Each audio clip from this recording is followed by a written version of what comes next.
அனைவருக்கும் வணக்கம். மேசராசிக்காரர்களுக்கு பிப்ரவரி 7ஆம் தேதியிலிருந்து 13ஆம் தேதி வரை எப்படி அமைகிறது? கிரகநிலைகளின் அமைப்பு காரணமாக தண்டனையாக இருந்த வாழ்க்கை ராஜயோகம் பெறக்கூடிய வகையில் எந்தெந்த வாய்ப்புகள் நிறைந்து கிடைக்கப் போகிறது என்பதை சற்று விரிவாக பார்க்கலாம். அதிலும் குறிப்பாக இந்த தருணத்தில் மேசராசிக்காரர்களுக்கு ராசியின் அதிபதி உச்சம் பெற்று ஜீவனஸ்தானத்தில் அமர்ந்திருக்கிறார். சூரியனும் லாபஸ்தானமாகிய 11ஆம் இடத்திற்கு மாறி சனியுடன் இணைந்து சஞ்சரிக்க போகிறாருங்க. கோல்சார விதியின் அடிப்படையில் மிகப்பெரிய மாற்றத்தை ஏற்படுத்தி கொடுக்க போகிறது. அது மட்டுமல்லாது இந்த வாரத்தில் சந்திரனும் லாபஸ்தானத்தில் வீற்றிருக்கக்கூடிய ஒரு தருணமாக அமைவதால் நிச்சயமாக நீங்கள் எதிர்பார்க்கக்கூடிய நல்ல பல வாய்ப்புகளும் சந்தர்ப்பங்களும் நிறைந்து கிடைக்க போகிறது. மேசராசிக்கு தண்டனையாக இருந்த வாழ்க்கையில் ராஜயோகம் என்று சொல்லக்கூடிய வகையில் பிப்ரவரி 7ஆம் தேதியிலிருந்து 14ஆம் தேதி வரை எப்படி அமைகிறது? ராஜயோகம் என்று சொல்லக்கூடிய வகையில் கிரகநிலைகளின் அமைப்பு எந்தெந்த விஷயங்களில் அதீதமான முன்னேற்றத்தை ஏற்படுத்தி கொடுக்கக்கூடிய ஒரு சிறந்த அமைப்பாக பார்க்கப்படுகிறது. ஏனென்றால் வாழ்வில் பல்வேறு விதமான துன்பங்கள், வேதனைகள், அவமானங்கள், போராட்டங்கள் போன்றவை நிறைந்த சூழ்நிலையில்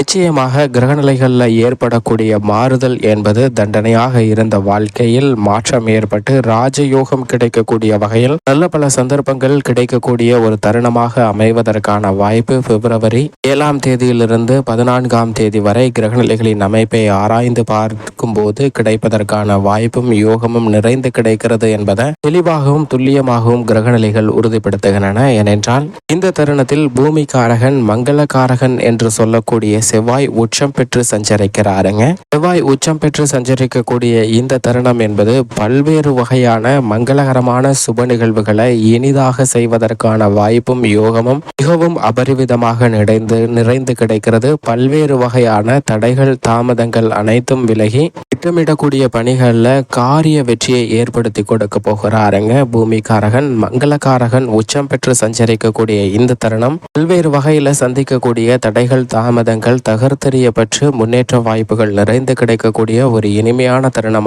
அமைகிறது என்பதை துல்லியமாக உறுதிப்படுத்துகிறாருங்க. ஏனென்றால் உச்ச வீடான மகர ராசியில் செவ்வாய் வலுவாக அமர்ந்திருக்கிறார். அவருடன் இணைந்து வித்யாகாரகராக இருக்கக்கூடிய புதனும் சஞ்சரிப்பது நல்ல வரவேற்கத்தக்க ஒரு அமைப்பாக பார்க்கப்படுகிறது. புதனும் சனியினுடைய ஆட்சி வீடான மகர ராசியில் சஞ்சரிப்பதால் மிக தெளிந்த அறிவாற்றல் கிடைப்பதற்கான வாய்ப்பும் யோகமும் உருவாகிறதுங்க. எனவே இந்த வாரத்தில் எதிர்கொள்ளக்கூடிய தேர்வுகள் அனைத்திலும் நல்ல மதிப்பெண்ணுடன் தேர்ச்சி பெறுவதற்கான வாய்ப்பு உருவாகிறது. அது மட்டுமல்லாது போட்டித் தேர்வுகள், நேர்முக தேர்வை எதிர்கொள்ளக்கூடிய நபர்களுக்கு நிரந்தர உத்தியோகம் கிடைப்பதற்கான வாய்ப்பும் யோகமும் நிறைந்து கிடைக்கிறது என்பதை வித்யாகாரகராக இருக்கக்கூடிய புதன் உறுதிப்படுத்துகிறாருங்க. அந்த தேர்வில் வெல்வதற்கான அறிவாற்றலை கொடுக்கக்கூடிய வலுவான அமைப்பில் புதன், செவ்வாய் இரண்டு கிரக நிலைகளும் சஞ்சரிப்பது நல்ல வரவேற்கத்தக்க ஒரு அமைப்பாக பார்க்கப்படுகிறது.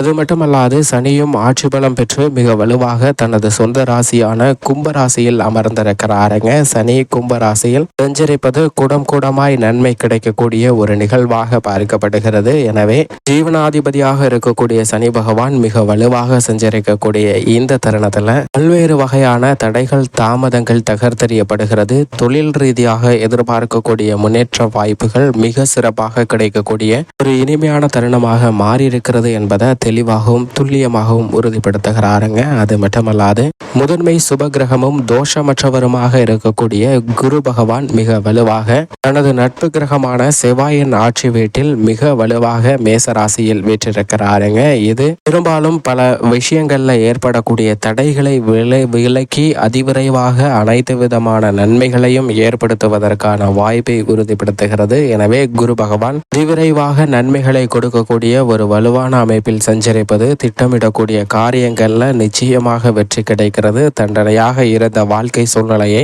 மாற்றுவதற்கான நல்ல வாய்ப்பும் சந்தர்ப்பங்களும் இந்த தருணத்தில் ஏற்படுத்தி கொடுக்க போகிறாருங்க. சற்று விழிப்புணர்வுடன் செயல்பட்டால் நிச்சயமாக அதற்கான பலனை பெறுவதற்கான வாய்ப்பு உருவாகிறது என்பதில் சந்தேகமே இல்லை. அது மட்டுமல்லாது மிக வலிமை வாய்ந்த சுக்கிரனும் இந்த தருணத்தில் குருவின் மற்றொரு ஆட்சி வீடான தனுசு ராசியில் அமர்ந்து சஞ்சரிக்கிறாருங்க. சுக்கிரன் மிக வலுவாக தனுசு ராசியில் சஞ்சரிப்பது எதிர்பார்க்கக்கூடிய காரியங்களை பூர்த்தி செய்யக்கூடிய ஒரு அமைப்பாக பார்க்கப்படுகிறது. ஏனென்றால் சுக்கிரனின் பார்வையில் குரு சமகிரகமாக பார்க்கப்படுகிறார். குருவின் பார்வையில் சுக்கிரன் பகை கிரகமாக இருந்தாலும் கூட சுக்கிரன் குருவினுடைய ஆட்சி வீட்டில் சஞ்சரிப்பது இந்த தருணத்தில் பல தடைகளை விலக்கி புதிய வாய்ப்புகளை தாராளமாக ஏற்படுத்தி கொடுக்கக்கூடிய கொடுக்கக்கூடிய ஒரு சிறந்த அமைப்பாக பார்க்கப்படுகிறது. அது மட்டுமல்லாது அரசியல் சதுரங்கத்துல மிகப்பெரிய மாற்றத்தை ஏற்படுத்தி கொடுக்கக்கூடிய வகையில் சுக்கிரன் வலுவாக சஞ்சரிக்கிறாருங்க.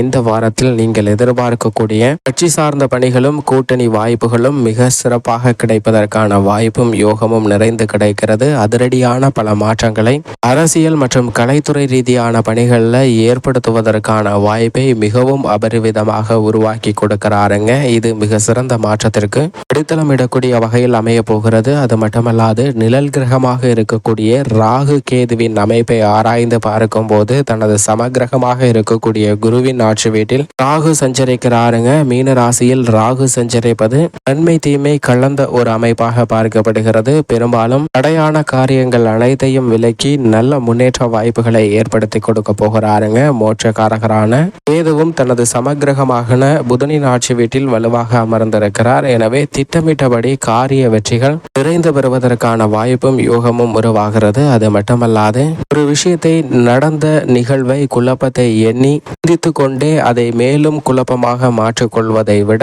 அதற்கான தெளிவான ஒரு தீர்வை சிந்திக்கக்கூடிய ஆற்றலை நிச்சயமாக மோட்சக்காரகரான கேது ஏற்படுத்தி கொடுக்கிறாருங்க. இது மிகப்பெரிய அளவில் வரவேற்கத்தக்க ஒரு அமைப்பாக பார்க்கப்படுகிறது. மோட்சக்காரகரான கேது தெளிந்த ஞானத்தையும் அறிவாற்றலையும் கொடுப்பதால் இந்த தருணத்தில் தண்டனையாக இருந்த சூழ்நிலையை நிச்சயமாக ராஜயோகமாக மாற்றுவதற்கான வாய்ப்பு மிகவும் அபரிவிதமாக கிடைக்கிறது. மேலும் சந்திரனின் அமைப்பை ஆராய்ந்து பார்க்கும் போது 6 8 தேதி வரை தனுசு ராசியிலும் 8 10 தேதி வரை மகர ராசியில் சுக்கிரனுடன் இணைந்து சஞ்சரித்த சந்திரன் அதற்கு பிறகு செவ்வாய் மற்றும் புதனுடன் இணைந்து சஞ்சரிக்கிறாருங்க. 8 10 தேதி வரை. அதற்கு பிறகு சனி மற்றும் சூரியனுடன் இணைந்து சஞ்சரிக்க போகிறார். அதற்கு பிறகு அவர் ராகுவுடன் இந்த வாரத்தின் இறுதியில் இணைகிறாருங்க. இது மட்டுமல்லாது மிக முக்கிய தினமான தை அமாவாசை இந்த வாரத்தில் வருகிறதுங்க. தை அமாவாசை வழிபாட்டை மேற்கொள்வதால் அபரிவிதமான பலன்களையும் பெறுவதற்கான வாய்ப்பு நிச்சயமாக கிடைக்கிறது. அப்படி கிரக நிலைகளின் அமைப்பு அமைந்திருக்க மேசராசிக்காரர்களின் குடும்ப சூழ்நிலையை பொறுத்த வரைக்கும் குரு ஜென்ம ராசிகள் வீற்றிருந்தாலும் பல்வேறு வகையான சுப நிகழ்வுகளை ஏற்படுத்தக்கூடிய வலுவான அமைப்பில் சஞ்சரிக்கிறாருங்க. எனவே தருணம் என்பது மேசராசிக்காரர்களுக்கு ஏற்பட்ட பல தடைகள் விலகுகிறது. ஏனென்றால் நவ கிரகங்களின் அமைப்பும் மிக வலுவான அமைப்பாக பார்க்கப்படுகிறது. ராகு ஒருவரை தவிர மற்ற கிரக நிலைகள் அனைத்துமே நல்ல பலன்களை நிறைந்து கொடுக்கக்கூடிய ஒரு அமைப்பில் சஞ்சரிப்பதால் நிச்சயமாக ராஜயோகம் கிடைக்கக்கூடிய வகையில் பல்வேறு வகையான வெற்றி வாய்ப்புகள் நிறைந்து கிடைக்கக்கூடிய ஒரு தருணமாக மேசராசிக்காரர்களுக்கு அமைய போகிறது. ஏனென்றால் முதன்மை கிரகமான சூரியன் அவரின் மைந்தனாக இருக்கக்கூடிய சனியுடன் லாபத்தில் இணைகிறாருங்க. பொதுவாக இந்த இணைவு வரவேற்கத்தக்க ஒரு அமைப்பு இல்லை என்றாலும் கூட லாபஸ்தானத்தில் 2 கிரக நிலைகளும் இணைவது மிக பெரிய அளவில் அதிரடியான முன்னேற்ற வாய்ப்புகள் நிச்சயமாக கிடைப்பதற்கான வாய்ப்பை மேசராசிக்காரர்களுக்கு உருவாக்கி கொடுக்கிறது. அது மட்டுமல்லாது 6ஆம் இடத்தில் மோட்சக்காரகரான கேதுவும் 9ஆம் இடத்தில் சுக்கிரனும் இருப்பது எதிர்பார்ப்புகள் பூர்த்தியாக கூடிய ஒரு தருணமாக பார்க்கப்படுகிறது. மேலும் இந்த தருணத்தை மிக சிறந்த மகிழ்ச்சிகரமான தருணமாக மாற்றிக்கொள்ள நிச்சயமாக மேசராசிக்காரர்கள் குலதெய்வ வழிபாட்டை மேற்கொள்ளுங்கள். நிறைந்த நன்மையும் முன்னேற்றமும் தங்களுடைய வாழ்வில் நிச்சயம் இனிதாக கிடைக்கும்.